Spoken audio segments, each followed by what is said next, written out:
It could be that. I want you to think about that during the week and find yourself in the midst of looking at your vision and doing what we're doing in celebrating what it is that we're sowing and reaping and harvesting and celebrating as we build that garden of our life. It's very important for us to show some spontaneity of physical expression. So I was thinking about when I was creating this and looking at the people dancing around, I was reminded of a trip that I took my children on when they were younger to Disney World in Florida. It was the time when the Ninja Turtles were dominant on television and so as we went through one of the parks or whatever, the Ninja Turtles were around. And so I said to the kids, come on, let's go dance with the Ninja Turtles. I was a little bit younger then, and I went running over, and the turtles were dancing, and so I started dancing, and my two kids walked the other way. They might have been like 8 or 10 or 10 or 12 or something like that. And I said, come on over here and dance and everything. And they said, Mom, you're strange. That's what's happening, unfortunately, these days with raising children and raising ourselves and building these lives that we live and the things that we get ourselves involved in. We don't take as much time as we absolutely could to celebrate and to enjoy ourselves. So the first question I ask us today is, how do you celebrate when you've had a setback in what you sow? You see, I've been talking about celebrating the joy when something good happens, when we're harvesting our garden, when we take on a new job that we look forward to, when we relocate and find ourselves in a space of gaining new awarenesses of what it is that's around us.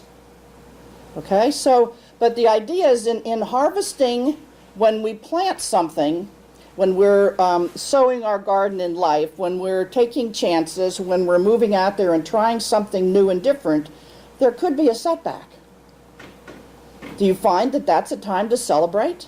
Well, normally people don't. However, it would be a wonderful time to celebrate when you have a setback, because it's in the setbacks that if we stop and pause to look at what it is that we were experiencing, we have the opportunity for many gifts. You know, my favorite saying is find the gift and praise it. Going through whatever we're going through, to stop, to take a moment, to look at it. What if we had an expectation of how something should turn out?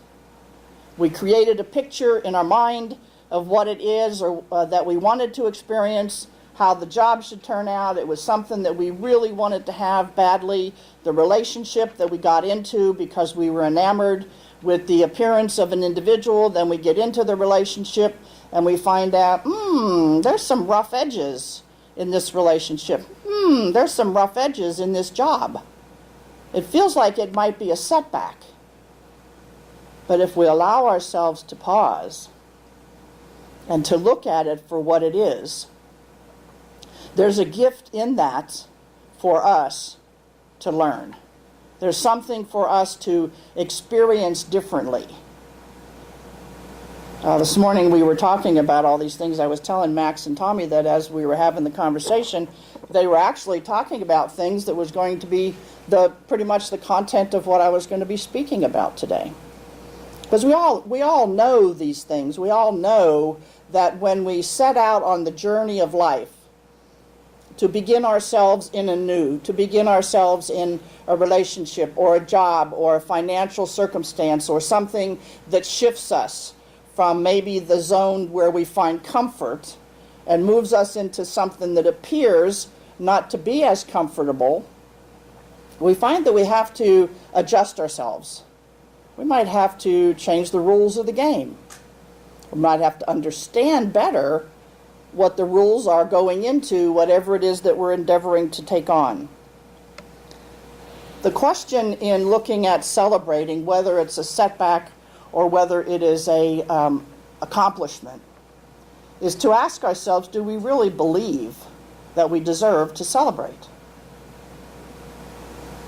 And I think this morning when I said about the dancing thing, I think that was not so much about deserving as it was, what are people going to think if I stand up and shake my body all over the place and they're going to be looking at me and I'm a funny looking person and I really don't want people looking at me. See, but who cares? Who cares? Now, I care. I wouldn't stand here and take my clothes off and stream through the room. So there's, I draw the line somewhere, you know, at least I draw the line there.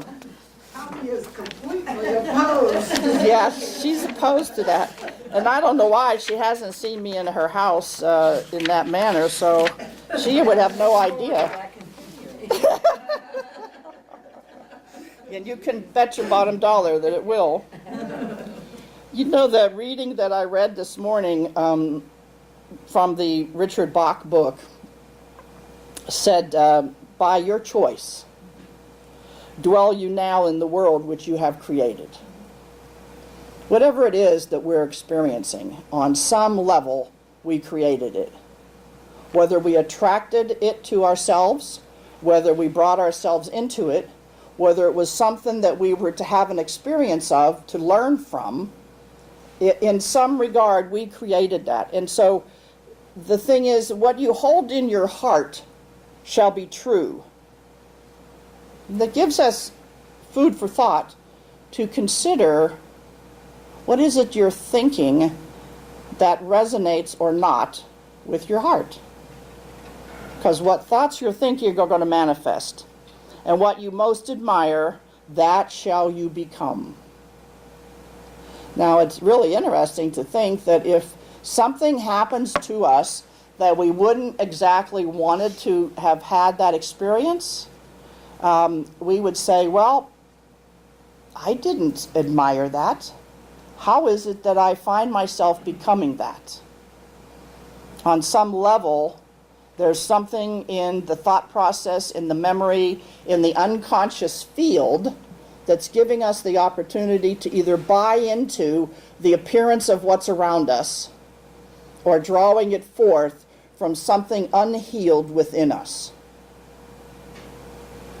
And then he says, know that ever about you stands the reality of love, and each moment you have the power to transform your world by what you have learned.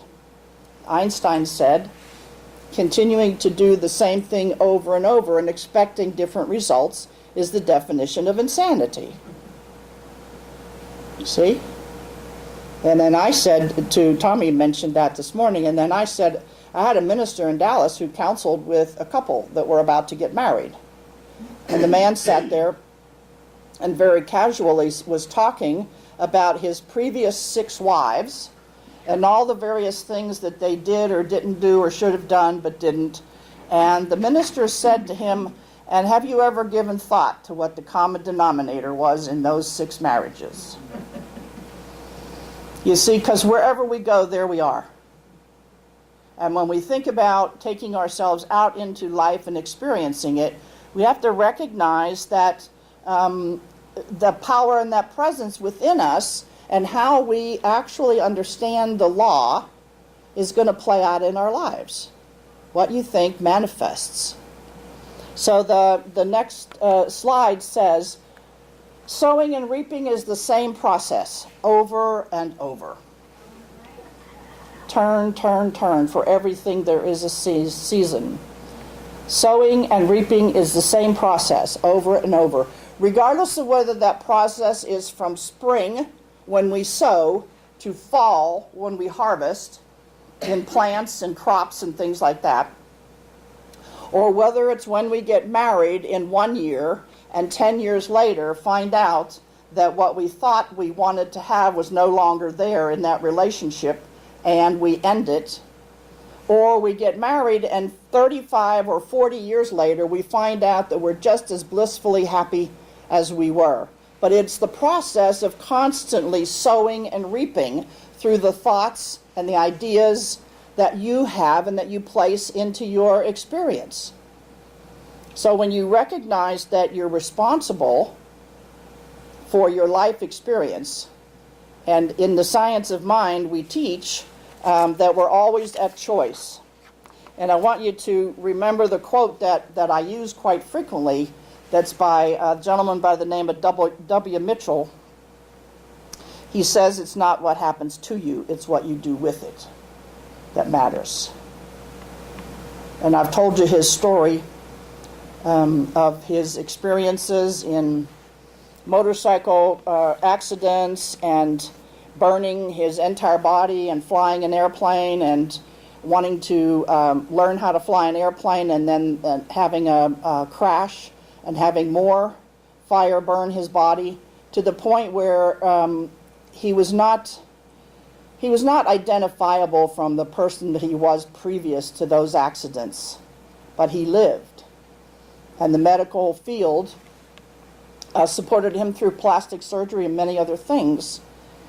And at many instances in that process, he felt like he wanted to quit and die. But there was something in there that kept calling to him that it was not his time. He recognized what the gift was that he had to give was to advise others that it doesn't matter what happens to you, it's what you do with it. The strength and the courage that you have to live your life and to be something and to bring a message forth. And that was exactly what he did. He became an inspirational speaker. And people listened when he spoke. He was an inspiration. You couldn't help but walk away from a message that he would deliver without realizing the courage, the strength, the stamina that it had to take to get through that. And when you walk away from something like that, what do you think? I never could have done that. How many of us would have said that? I never could have done that. But if he had within him what it took to get to that point, to continue to live his life without fingers and feet and be confined to a wheelchair, but to be able to see and to speak through the doctor's processes, then he realized that life really did have something there for him. And he's living his life and thriving, and he's celebrating who he is and what he can do and what he can bring to the world. So as we're looking at our life experience, and we're recognizing that it's not what happens to us, it's what we do with it. Regardless of the outcome of your garden in life, you're at choice. You are always at choice. We know this. We intellectually know this through studying Ernest Holmes in The Science of Mind. We know this through reading other people's works. And today I was reading the Essential Ernest book that Jesse Jennings, one of our other ministers who's in Houston, compiled, because the life of the Essential Ernest Holmes, from a composite of the book, The Voice Celestial, and then an awareness of what the various aspects of the Voice Celestial was talking about.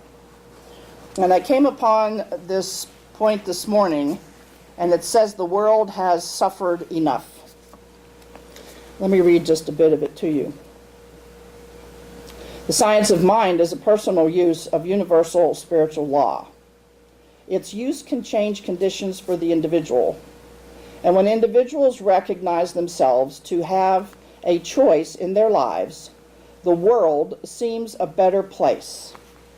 Emma Curtis Hopkins, who was called the teacher of teachers, because the founders of divine science and unity movements, as well as Ernest Holmes, had at some time sought her counsel. She wrote, "All evil is done in the name of good." By this she meant that people do hurtful things not because they choose to from a perceived field of limitless choice, but because they feel they have to, given apparently very little choice within which to maneuver. In this chapter, he's writing about Ernest Holmes discussing the theological problems of evil, suffering, war, and the world events in the context of time and the country. Now, Ernest Holmes wrote in the 1920s, all right? And what he wrote in the 1920s about the first line is, the world's beginning to realize that it's learned all it should through suffering and pain. That was in the 20s. And we're still dealing with suffering and pain. And the way that we as individuals will learn it is when we recognize the choice that we have to live in this life and experience our choices, experience our life through different choices. And so it's not about the other guy. It's not about the choices the people outside of us make. It's about ourselves and the perception that we have in regards to how we want or choose to live our life. I just lost his name. I see his face. The minister who had the cathedral. Robert Schuller. Thank you very much. Robert Schuller also wrote a book entitled Bad Things Happen to Good People, but God is Good. Bad things happen to good people, and God is good. We celebrate and know that the expression of God is about the expression of love. It is about understanding, knowing this intellectually, and feeling it in our hearts, and then acting out our life, making choices that are heart-centered. We have the opportunity to be happy anytime we choose to be happy. And when we walk into a room and we celebrate and are happy through the circumstances of our life, we have the potential to bring joy into the room. If our mindset believes that joy and love and the expression of gratitude shifts the energy no matter where we go. So when you find yourself in a different place, in a different space, put on a happy face, do something different that would express that happiness and joy, and just witness what it is that's going on around you. Just witness it. Have you ever seen a child hold back their expression of joy? If they heard that song and they watched those people dancing, they would be moving and shaking quicker than you could snap your finger. Tommy and I were on our way in here this morning, and my 6-year-old granddaughter FaceTimed me, and I was in the car, of course. She put her little iTouch down on the floor, and she said, "Granny, I want to show you the routine that I created with my gymnastics." And so she didn't ask me, what are you doing? Do you have time to listen to this or whatever? She just said, "I want to show you," And she put it down and she turned the music on, and then she proceeded. I was watching her and her sister all this past week while my daughter and her husband were out of town. And she made her own gymnasium out of the living room and dining room. She took her mats and she spread them out all the way from the living room into the dining room. And then she proceeded to do her cartwheels and her back flips and her standing on her hands and walking along with her feet up in the air.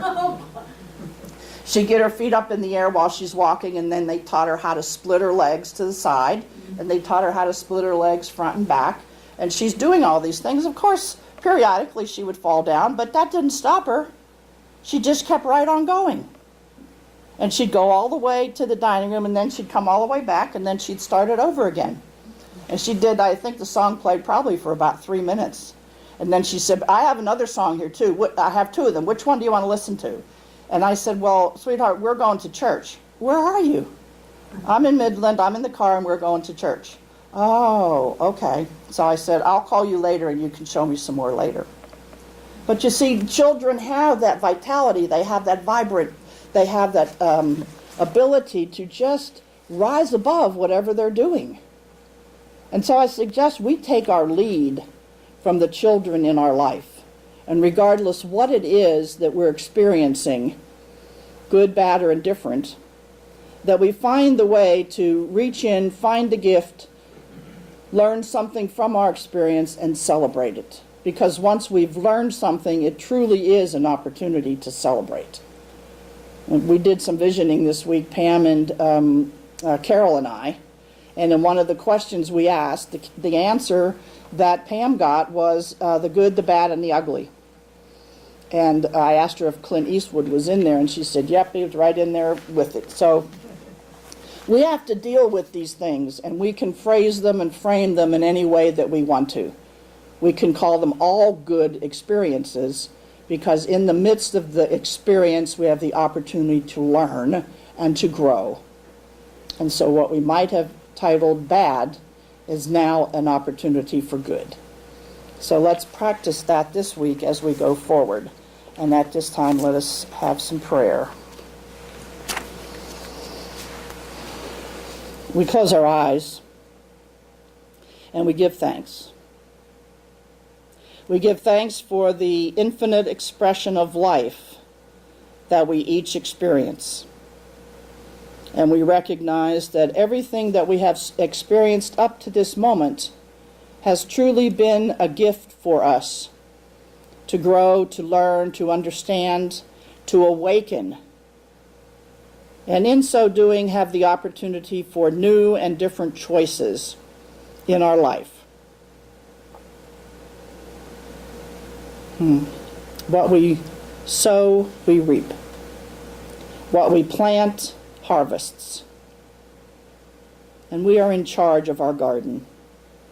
We are in charge of the nurturing and the care that we take in our life for ourselves and for everything around us. And we have within us the magnificence of a heart expression that is so large that we cannot ever give more than we are receiving from the infinite source of all. So we keep on giving, and in such we keep on receiving. And so calling this day good and very good, as the sun shines brightly and the breeze blows to awaken us to the day that is. Let's express ourselves going forward and choose to be happy in the midst of our life expression. For all is well, all is good. We are truly blessed, and so it is.